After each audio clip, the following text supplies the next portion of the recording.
metais. Tuo metu buvau prieš tokią kaip ir apsisprendimo kryžkelę, kada turėjau nuspręsti savo, ar tęsti aktyvią sportininko karjerą, nes tuo metu dar aktyviai sportavau, ar pasirinkti kitą profesinę karjerą. Ir kaip tik tuo metu gavau labai viliojantį pasiūlymą iš kariuomenės sporto klubo įstoti į Lietuvos kariuomenę, į Geležinio Vilko brigadą, prisijungti prie jos ir atstovauti Lietuvos kariuomenę ir Geležinio Vilko komandą sporto varžybose. Ir tuo pačiu metu tiesiog tada pradėti profesinę kario karjerą. Iš esmės visada žavėjusi kario profesija, todėl kai labai yra panašiai į sportininko karjerą, nes ir ten reikalauja daug fizinių pastangų, dvasinių pastangų, taip pat ir siekti užsibrėžtų tikslų.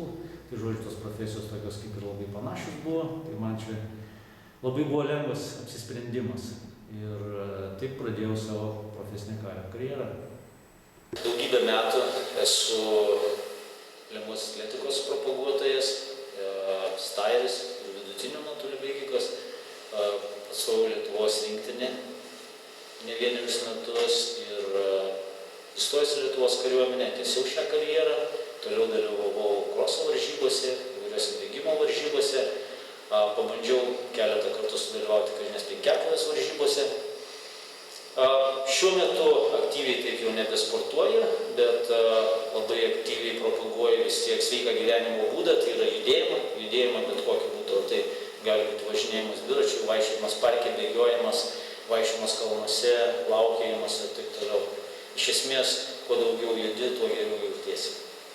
Nekartą esam girdėję, kad netgi aukščiausios klasės sportininkai yra pasakę, kad jiems svarbu neįveikti priešininką, negerai sudalyvauti kažkokios varžybos, o įveikti save. Būtent viskas prasideda nuo savęs. Jeigu išsikeli savo tikslą, sieki to tikslo, matai aiškiai viziją, kaip nueiti ir pasiekti tai. Ir galiausiai, kada jau viską padarai, jauti labai didelį pasitenkinimą ir pastebi, kad tas gyvenimas darosi prasmingesnis ir įdomesnis. Per 2 minutės atsispaudžiau 87 kartus ir susilenkiau 86 kartus. 3 kilometrus nubėgau per 11 minučių ir 5 sekundės.